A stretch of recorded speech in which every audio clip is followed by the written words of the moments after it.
Hey guys, you're in a nutshell with me, Ina. Mukhang tama naman kami ni Attorney Jake Aguilar ng JCA Law Office. I think our analysis were right. Okay? Or rather, yung exchange of ideas namin, yung opinions namin about these articles that came out over the past week.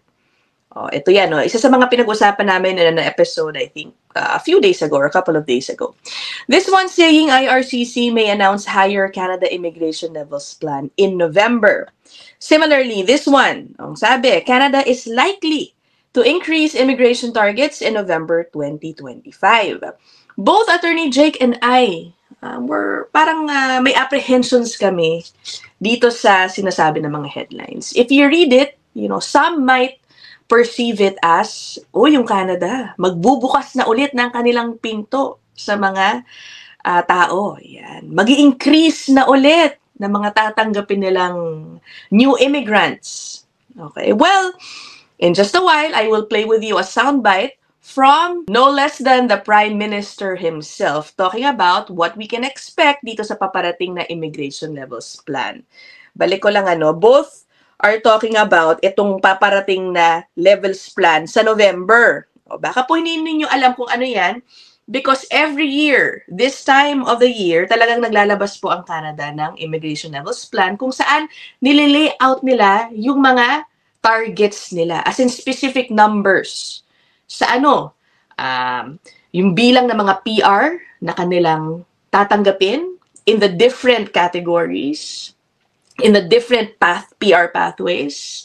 And more recently, sinama na rin po sa immigration levels plan yung bilang ng mga temporary residents na kanilang balak tanggapin.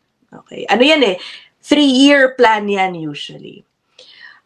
Before, PR targets lang ang included dyan. I'm not sure if it was just last year or 2 years ago na they decided to also include targets for temporary residents. Okay? Anyway, so yan po ang inaasahan natin early November. Kung ang tanong, so ano kaya mangyayari, no? Tatanggap ba ng mas maraming immigrants ang Canada? Well, it's actually yes and no, depending kung ano po ang tinutukoy ninyong immigrant. Kung permanent resident or temporary resident. But to me, what is clear is, at least yung inaasahan ko, ay tuloy pa rin. Okay, tuloy pa rin yung nakikita natin na ngayon na pagbabawas ng temporary resident population. Yan naman po talaga, 'di ba? Ang ginagawa at sinabi at noon pa sinabing balak nilang gawin. Okay, bawasan ang temporary resident population, both yung nandito sa loob ng Canada, some of them will have to leave, and of course, those who are coming in. Eto mamaya, maririnig ninyo si Prime Minister Mark Carney saying that the upcoming immigration levels plan will see na talagang yung inflow ng mga temporary residents ay patuloy na lilimitahan. Okay? O sige, let us play this soundbite of PM Carney from his interview with, Red FM. Okay, nasa YouTube po ito. Red FM Canada, ang show na Good Morning Toronto. Let me put up my titles first pala, no? Okay, sige, I'll play this. About 2 minutes to. I'll just play it dire-diretso, ha? Prime Minister, MP said this in Parliament, that millions of people would be out of status in coming few years. And those people would be in a very vulnerable situation and could easily be pushed towards crime. So what your government is doing for preparing to deal with this challenge before it becomes a crisis? Well, I think, yes. So let's take a step back on the immigration system, and I'll give some perspective, if I may, which is if we go back 6-7 years, the number of what are called non-permanent residents, so temporary foreign workers, students, asylum seekers, other people who've come to Canada and haven't yet become citizens. Most people in Canada at one point, either themselves or their parents or grandparents, were immigrants to this country at one time. But these are people who haven't yet become citizens. That used to be about 3% of the population. just before I became prime minister, it had gone up to 7.5% of our population. So it's a big, big increase. And so that's what this MP, I don't remember who said it, but was referring to. And so our challenge is to, and this is what we're doing, is to make sure that we rapidly build up our ability for those who are here, who are working, who are building a life, to do that. Those who should go back, asylum seekers who are not going to ultimately get asylum, that we return them, track them and return them.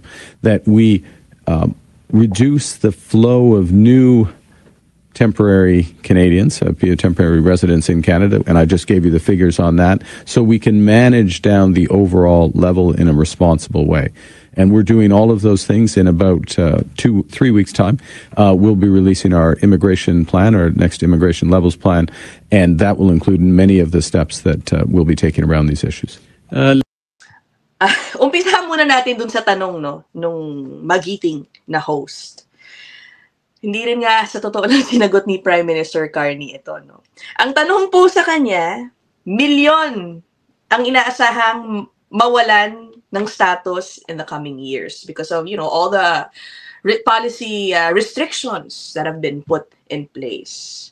Ano ang gagawin mo para mapaalis sila? Because if they stay here, ang sabi ng tanong, they might be forced to commit crimes.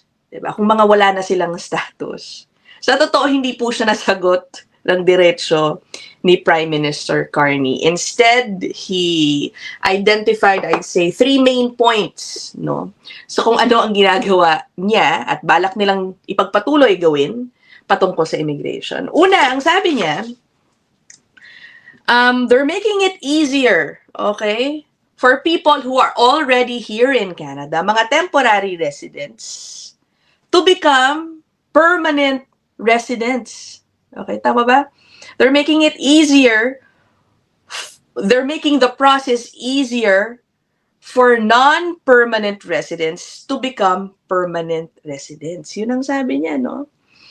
Well, kung ang kanilang goal ay mabawasan ang temporary resident population, it would make sense in a way na ito ang gagawin nila kasi from temporary, magbabawas sila dyan para gawing permanent. Diba? Ang tanong, so does that mean they will be admitting more new people? Hindi. We're just talking about people who are already inside Canada. Of course, meron ding mga pumapasok, becoming PRs through express entry. Pero marami po, okay, mas marami, I would say, na mga nagiging PR ay mga nasa loob na ng Canada. Yan ang isang sinabi niya, no? Pangalawa, eto na. Yung mga asylum seekers na hindi mag-qualify, sabi niya, we will return them, okay? Have them returned. Pero, hindi rin niya sinabi kung paano. I think yun yung gusto ipunto nung host. How are you gonna make sure that people with no status, kasi syempre, kasama na dyan, itong mga asylum seekers na nag-fail o na-refuse ang kanilang application, kasama na yan dyan. How do you make sure that they leave? Because if not, they will continue to do crime. Di po niya sinagot. Ang sinabi lang niya, they will find a way to return these failed asylum claimants. At pangatlo, ang sinabi niya, reduce the flow of temporary residents into Canada. So at least now it's clear. Okay? Mas ima-manage ng Canada, at least, ito ang interpretation ko sa sinasabi ni Mark Carney, mas ima-manage na lang yung mga taong nandito na sa loob. Okay? And then, at the same time, still limiting the inflow of new people coming in. Okay? What do you think about that? Well, I'm not surprised. I'm not surprised. Ito naman parang yung mga nababanggit ko in previous episodes na tingin ko ay mangyayari rin. Okay, I definitely do not think that there will be an increase sa targets for new temporary residents that will be accepted in the coming 3 years. Kung gawin nila yan, ewan ko, talagang magagalit na ng husto ang taong bayan. Because, again, recent surveys, hindi nagbabago ang sentimiento ng mga tao dito. Sa totoo lang, kahit ano pa ang sinusuportahan na political party dito, I think there is a common sentiment that definitely kailangan munang ayusin ang immigration system dito. Even those who support immigration, I think hindi naman po nila dinideny that there are problems that need to be fixed first. Hence, baka kailangan munang maghinay-hinay kahit muna sa ngayon. At syempre, kapag ikaw ay nagpo-formulate ng government policy, we assume na malaking factor po dyan ang sentimiento ng taong bayan. With that said, what do you think about that plan? On social media, nakakita na agad ako ng mga reaksyon saying na, ano ba yan?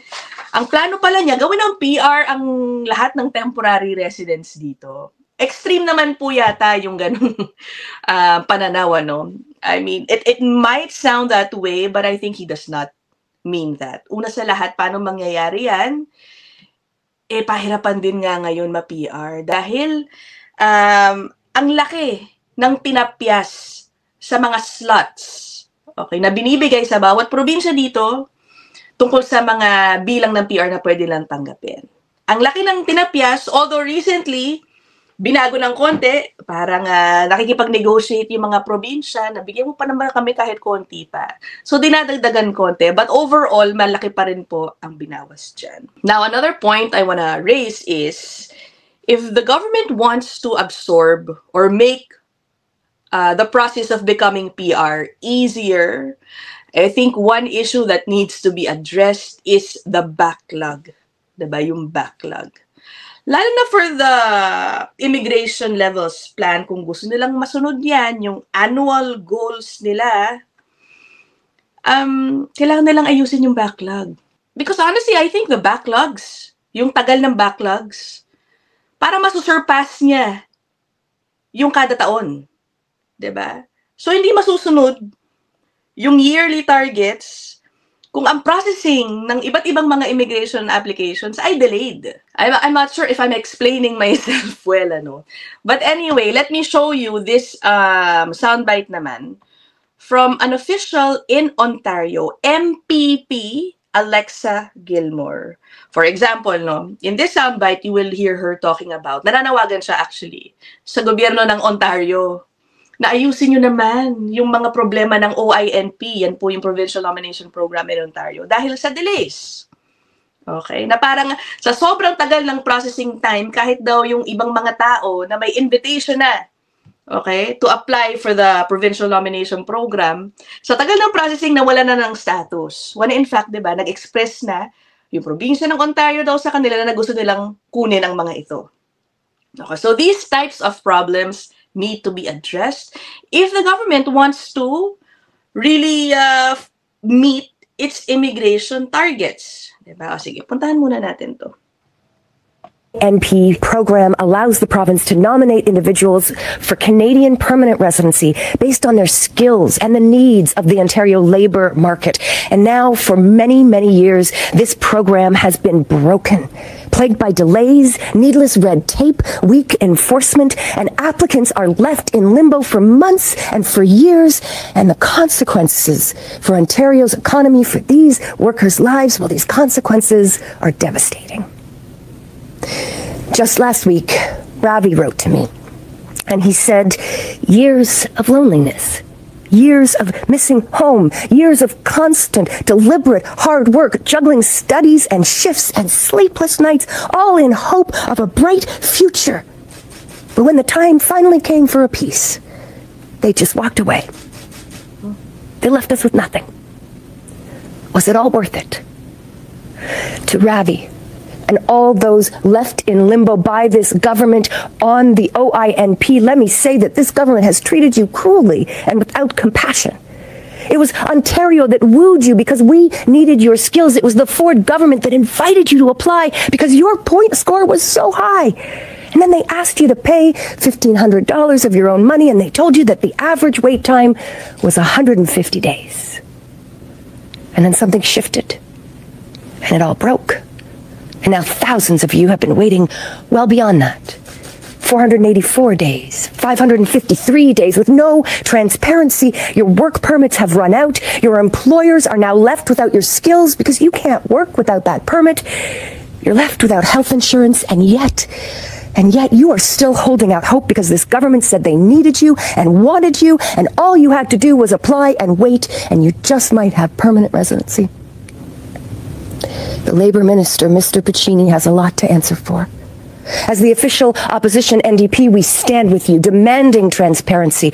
Minister Piccini, end this abuse. Give the OINP applicants an answer, no or yes. Give them a timeline, and for God's sakes, extend the work permit until that answer comes so that these skilled individuals can feed themselves and their families while they wait for the minister who appears more preoccupied with trips to Paris than the suffering of workers in Ontario and the needs of Ontario's employers.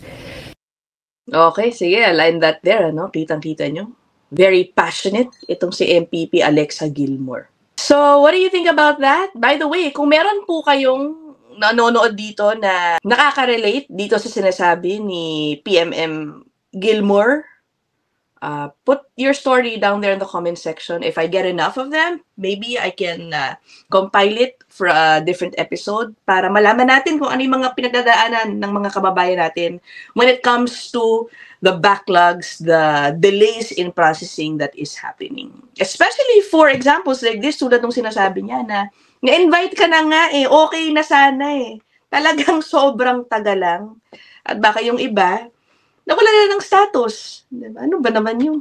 Before I end, sa totoo lang, ang gusto ko rin talaga masagot na hindi pa rin nasasagot hanggang ngayon ng mga nakaupong opisyal ng IRCC, pati ni Prime Minister Carney, is enforcement of those who will fall out of status. Enforcement sa IRPA, sa batas. Ano ang gagawin nila pag ang isang tao ay nawalan ng status? Marami ang nakaabang dyan. Okay, dahil marami ang nasa sitwasyon na yan din. And because all these, managing the temporary resident population, the goals will not be met if hindi po masiguro na yung mga nawawalan ng status ay umaalis. So that is it. Let me know what you guys think. I will end this episode here. Bye!